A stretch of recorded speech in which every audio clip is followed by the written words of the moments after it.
Okay, let's get real pragmatic. The question I get asked the most is, yeah, I don't want to lecture on resolution. Just tell me, do I have enough information to make the print size that I want? And there's an easy way to figure that out without a lot of mumbo jumbo. Go to image size. Okay, image menu, choose image size. And this is the file that you've opened, and you just want to know, do I have enough information to get a decent looking, say, 8x10 print or a 20x30 print on the printer? Here's how you figure it out. First, turn off the resample checkbox. Just make it go away, because whatever you do in this dialog box now is going to be non-destructive.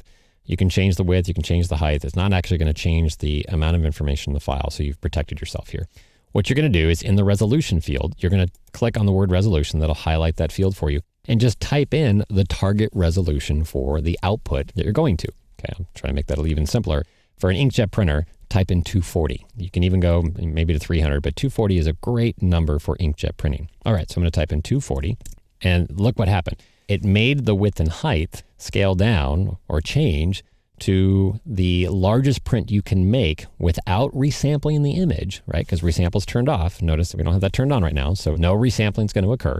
Type in the target resolution that we've done here, 240. And the result of width and height is now how big a print you can make without actually having Photoshop invent pixels that don't exist. So if you knew you wanted an 8x10, you have enough information. Matter of fact, you can even downsample the file and you're good to go. If you wanted a 20x30, well, you're about half of where you want to be, right? Because if you take a look at the height, that's 14. That's about half of where almost 15. You wanted to be 30. You don't have enough information to do a 20x30. Now, you can make a choice to have a lower resolution 20x30 print, and it's worth trying, right? Go ahead and change it to 20x30 and print it out. Your resolution will probably be half of what it is right now. It'll be more like 120 instead of 240.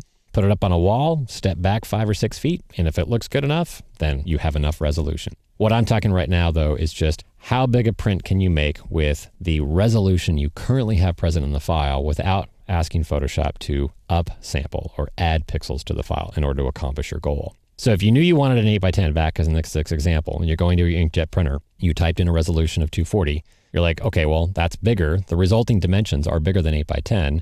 How do I resize this back down to an 8x10? Okay, so now you turn on resample and go change the width to 8 if you wanted an 8x10, 8 wide, since it's a vertical image, okay? Note that when resample is now turned on, it doesn't change the resolution that you've already set. It's going to stay at 240.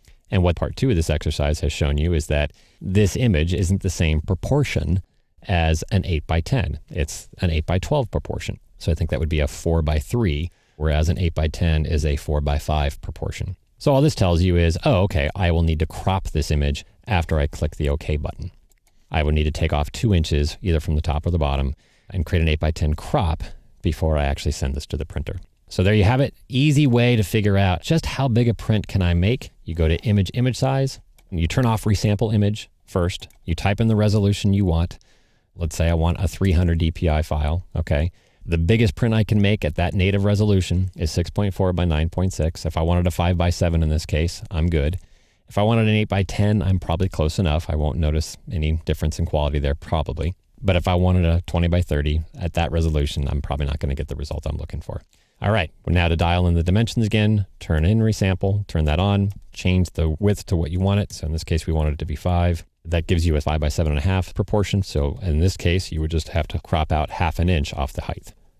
And there you have it. Hopefully you've now got a really easy way to figure out just how big a print you can make with the file you've got right off your camera.